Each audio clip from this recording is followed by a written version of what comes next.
kind of a laid-back guy till I moved to New York. And when I got there, I found out that I got kind of hyped up on all the crazy energy that's going on there, and the way everybody races around. It is really nuts. And I found that I had gotten to be a big talker. Just talking got so bad I had to find a program for compulsive talkers. While I was there, it was called On and On and On.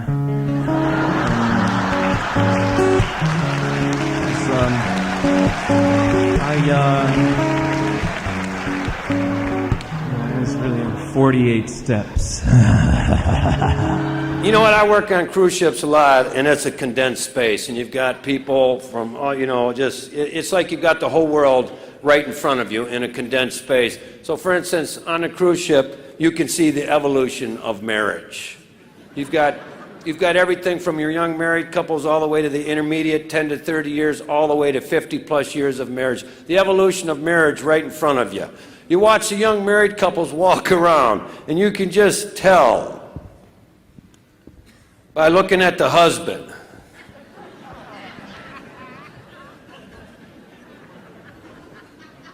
that he doesn't know.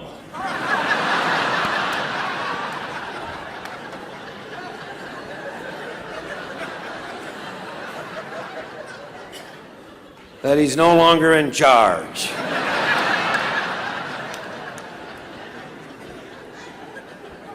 You look at his wife's face, and it's like her face is saying, I'm going to let him walk that way for a year or two more.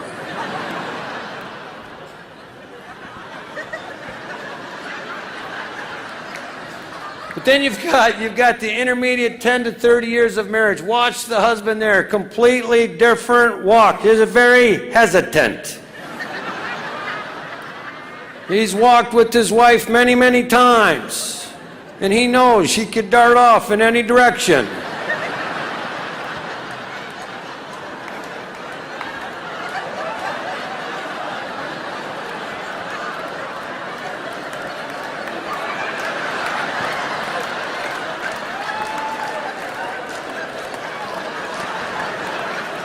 He learned a long time ago, there's no such thing as a straight line.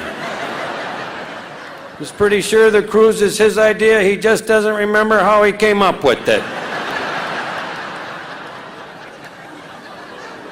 You really want to see him start having fun, wait till he starts doing a little figure-8 shopping with his wife. You want to see how much he enjoys that, just look at his eyes when he comes around.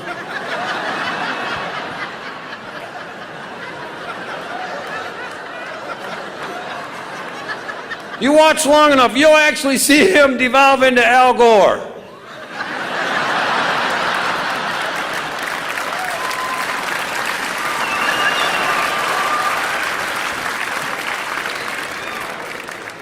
But the most beautiful is 50-plus years of marriage. You have to watch the husband there, 50-plus years of marriage. Husband looks down, never ever looks up, only looks down.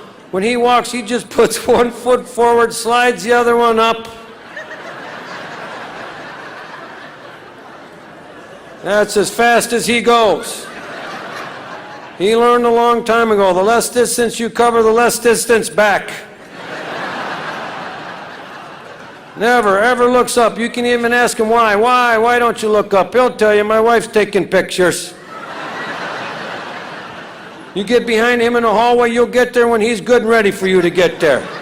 Sometimes you think you can pass him. Why? But it's like he's got radar, stays right in front of you. Never, ever looks up. The only thing he knows is the color of his wife's socks. That's what he looks at in the morning. That's what he follows all day long. Sometimes she gets too far out in front of him, he just stops. Someone comes by, same color socks. Boom, there he goes.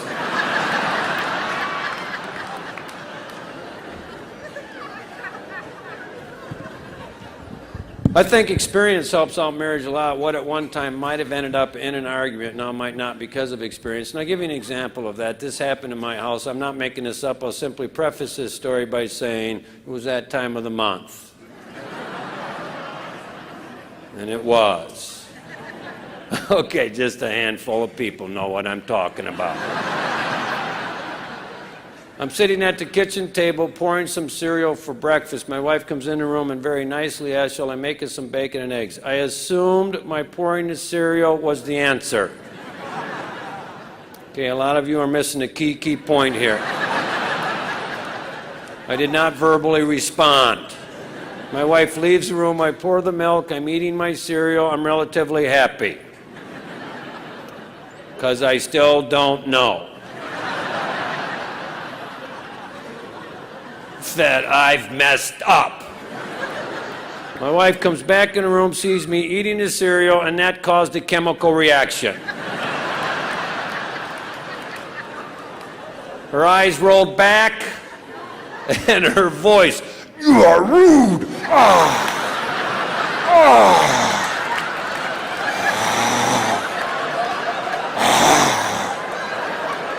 You did not respect me! Now I must punish you with pain!"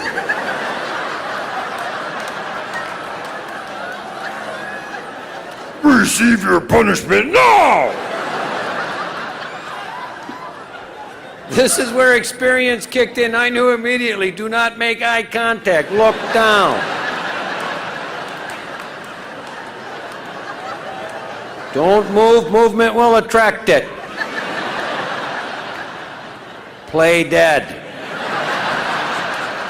Mr. Ponton, I believe you have a filter turned on in the video settings.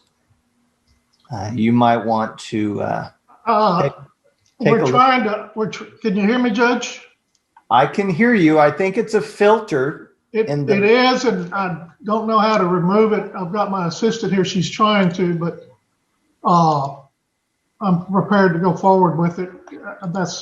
I'm here live. I'm not a cat. I can see that. Most kids, what's their favorite holiday? Christmas, not when you're from a large family, because it might not be your turn to get a present that year. A large family, your favorite holiday is Halloween because it is incentive-based. If you hustle, you can stock up for the year. Halloween comes around, all you know is you're going to run for as long as you can, as hard as you can. A lot of kids try to tell you, oh, Halloween ends at 10 p.m. Wrong. Halloween ends when people quit answering the door. And most kids, they're just concerned about what they're going to be for Halloween. You ask a kid from a large family, what are you going to be? I'm going to be as fast as I can. You're going to wear a costume? A costume would slow me down. And you hate it when you get to that nice lady's house, that nice lady that just wants to talk Halloween night and she wants to have a conversation. And what are you supposed to be? I do not have time for this. Put the candy in the bag. You say trick or treat, that's how it works. I had one brother, he won't even talk to people. Halloween night, they try to talk to him. He'd just look at him and go,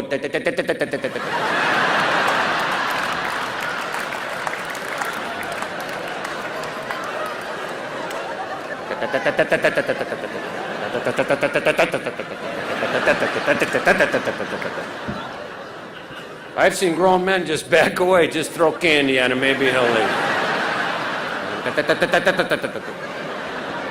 One time this guy threw candy at us and it had bullion cubes in it.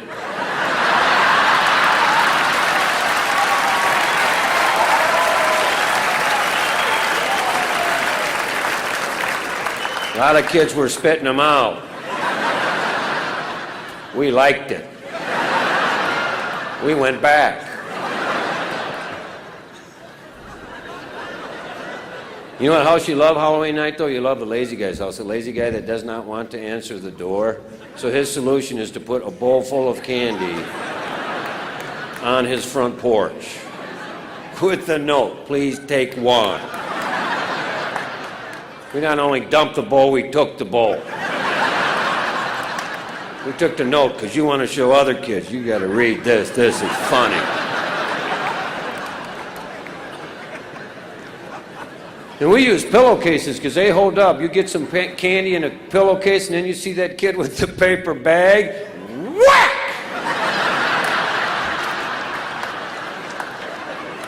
Oh, I would love to help you pick up your candy.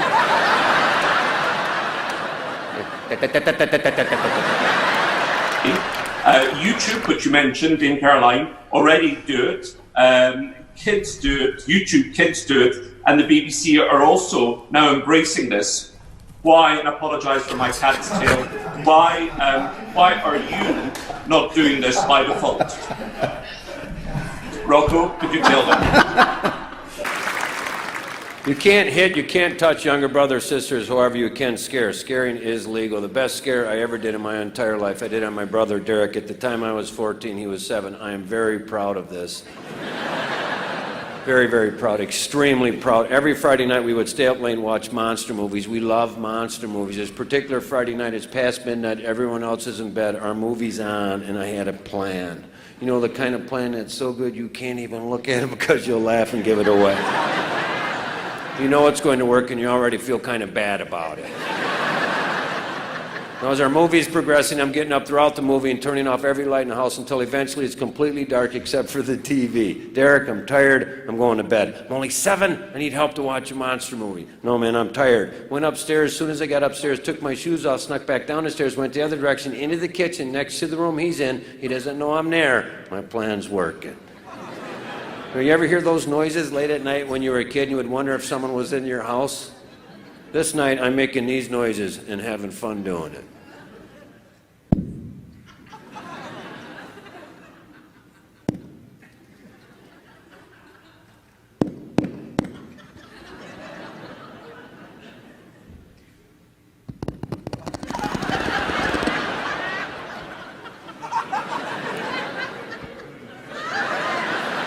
No, I'm trying not to laugh because every time I make a noise, this is what I see.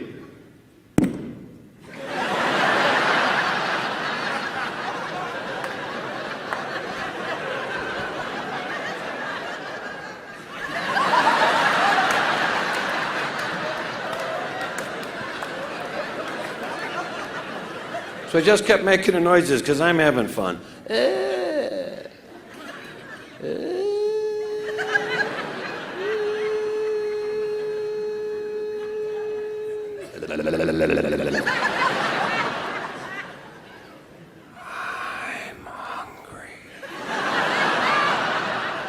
A little while later, I open that refrigerator door, that light shines on the wall. Derek yells out, "Who's out there?"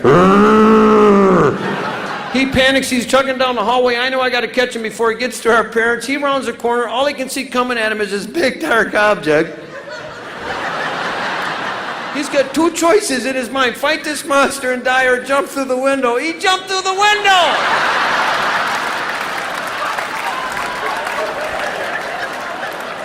He's laying on our front porch. My parents come running down the stairs. They turn on the lights. My other 7 brothers are right behind him. They look at Derek, look at me, and go, "Way to go, man. That's a good one." I had an apartment in Los Angeles, and I had a neighbor. And whenever he would knock on my wall, I knew he wanted me to turn my music down, and that made me angry because I like loud music. So when he knocked on the wall, I'd mess with his head. I'd say, "Go around." I cannot open the wall. I don't know if you have a doorknob on the other side, but over here there's nothing.